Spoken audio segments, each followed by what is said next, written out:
আসসালামু আলাইকুম ওয়া রাহমাতুল্লাহি ওয়া বারাকাতুহু। প্রিয় দর্শক, আশা করি আপনি ভালো আছেন।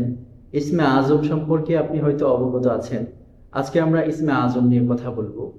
আল্লাহ পাক রব্বুল আলামিনের এমন কিছু নাম আছে, এমন কিছু শব্দ আছে যে শব্দ দ্বারা দোয়া করলে আল্লাহ রব্বুল আলামিন সেই দোয়াকে অবশ্যই অবশ্যই কবুল করেন।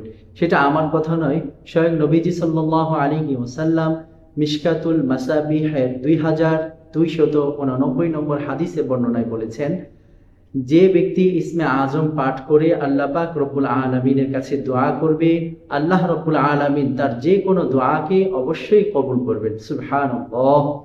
এবং নবীজি সাল্লাল্লাহু আলাইহি ওয়াসাল্লাম সাহাবায়ে কেরামকে এই আমলগুলো করতে দেখেছেন, দেখেই নবীজি সাল্লাল্লাহু আলাইহি ওয়াসাল্লাম এই কথাগুলো বলেছেন।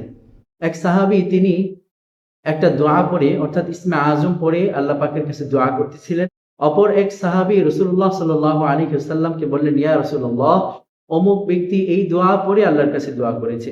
রাসূল বললেন যে হ্যাঁ, এই দোয়াটি হচ্ছে ইসমে আজম, এটা পড়ে আল্লাহ পাকের কাছে যেই দোয়া করবে আল্লাহ রাব্বুল আলামিন তোমার সেই দোয়াকে কবুল করবেন।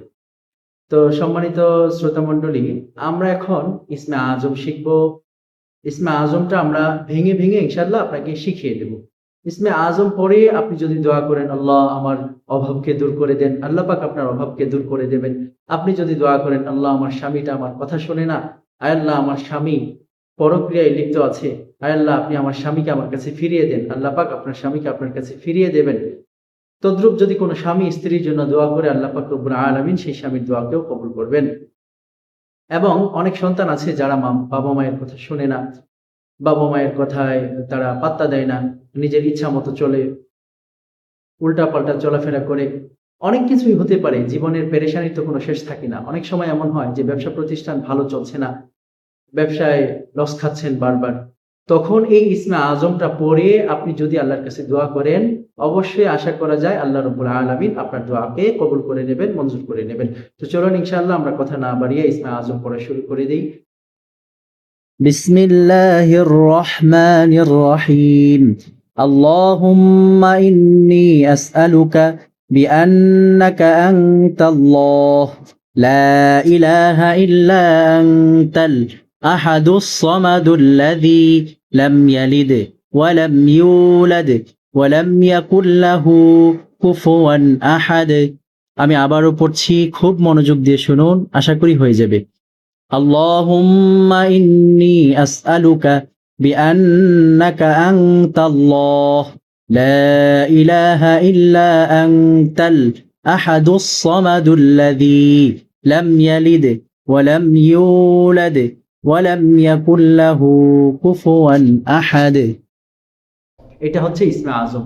এই ইসমে আজম পড়ে আপনি যদি আল্লাহ পাকের কাছে দোয়া করেন, আল্লাহ রাব্বুল আলামিন অবশ্যই অবশ্যই আপনার এই দোয়াকে কবুল করবেন। প্রিয় দর্শক, এভাবে যদি আপনার মুখস্থ করতে অসুবিধা হয় তাহলে কমেন্টে লিখে জানিয়ে দেন। আমরা ইনশাআল্লাহ আপনাদেরকে এমন ব্যবস্থা করব, স্ক্রিনে দেখে দেখে আপনি আমাদের সাথে সাথে পড়ে পড়ে মুখস্থ করবেন।